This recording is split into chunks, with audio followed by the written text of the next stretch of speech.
ये देश के किसान जो है यही देश की रक्षा कर रहे हैं। इन्हीं के बेटे फौज में हैं, इन्हीं के बेटे पुलिस में हैं। जी गुरु प्रकाश, मैं अब इसके बाद गुरु प्रकाश आपके बात दे रहा हूं, फिर मैं आ रहा हूं। हाँ नहीं हाँ मेरा आपके पास आ रहा हूं।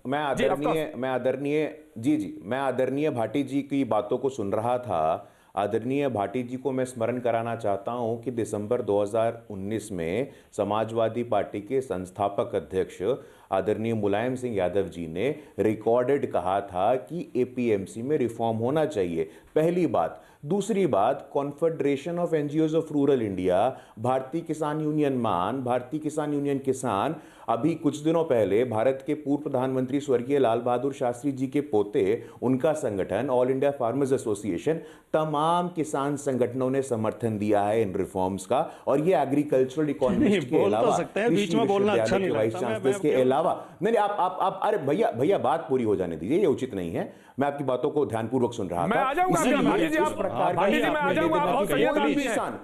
भाटी जी आप सही आदमी हैं, मैं आपके पास आऊंगा। कोई भी किसान खुश नहीं है। अरे कोई भी किसान खुश नहीं है, कोई भी किसान खुश नहीं है, सब किसान दुखी है। बाप रे बाप, इस प्रकार का दुर्भाग्य भाई मत कहिए आप लोग। सारे किसानों के प्रवक्ता आप नहीं हैं। उत्तर प्रदेश के किसानों की आप बात कर सकते हैं। उत्तर प्रदेश में तो आंदोलन नहीं हो रहा है, आंदोलन बिहार में तो नहीं हो रहा है, मध्य प्रदेश में तो नहीं हो रहा है। कितना बड़ा दुर्भाग्य। लेकिन इसके बावजूद मैं पुनः कहता हूं, वो 6% किसान भाई, वो 86% किसान भाई जो एमएसपी अम्ब्रेला से बाहर भी हैं, 135 करोड़ लोगों ने हम लोगों को चुन के भेजा है। लोकतंत्र के मूल, लोकतंत्र की आस्था में हम लोग का विश्वास है और हम पूरी की पूरी कोशिश करेंगे। हम लगातार निरंतर संवाद कर रहे हैं, संवाद करते रहेंगे। ऑफकोर्स आ रहा, दुबे जी आ रहा हूं, लेकिन आमिर हैदर ज़ैदी के पास जाना है मुझे। जी भाटी जी क्लियर कर लीजिए। दोनों ही बातें बहुत नासमझी की और बेकार की बातें हैं कि हम इतने लोगों ने चुन के भेजे हैं। आप चुन के भेजे हो तो आप गलत करोगे तो वही लोग विरोध भी कर रहे हैं नहीं आपका।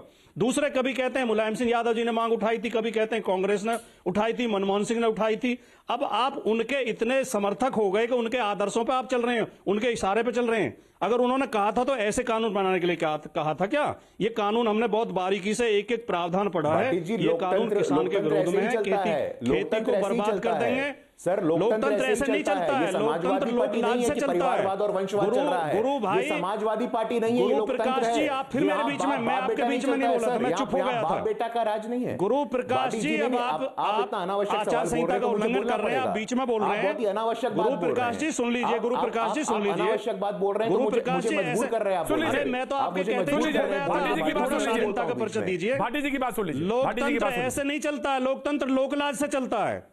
जनता की भावनाओं का सम्मान करने से लोकतंत्र चलता है। राइट। आप लगातार अपनी जनता को अपमानित करते हैं, किसी को आतंकवादी बताते हैं, किसी को देशद्रोही बताते हैं, किसी ये गलत है। किसने बताया? किसने बताया? देखिए नेशनल टेलीविजन पे आप ये झूठ नहीं बोलेंगे। आप बताते हो, आपकी पार्टी बताती है। भाटी जी एक नाम बताइए आप। आपकी पार्टी बताती है, आपके पार्टी के तमाम प्रवक्ता, तमाम किसने बोला है? आप एक नाम बताइए, एक नाम बताइए, एक नाम बताइए। आपकी पार्टी क्या बोलती है मैं बताऊं? लड़के हैं, लड़कों से गलती हो जाती है। मैं बोल रहा हूं ये बात।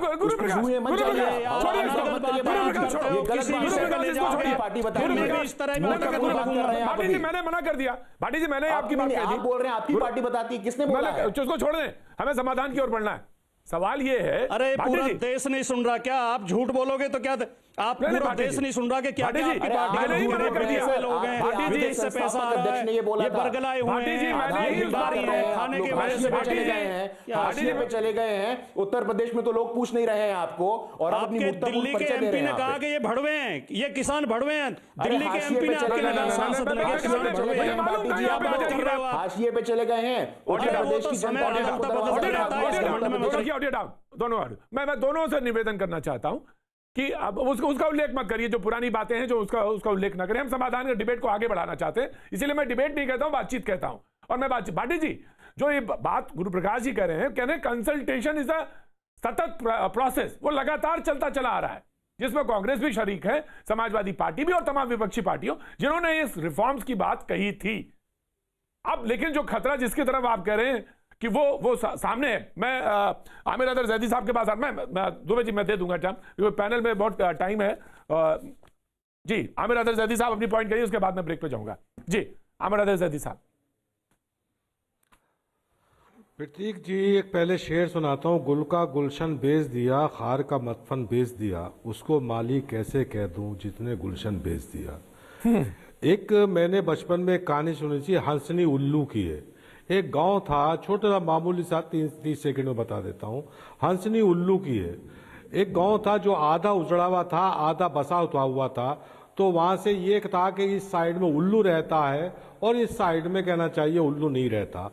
तो उधर से हंसनी गुजर रही थी, तो हंसनी ने कहा कि भाई ये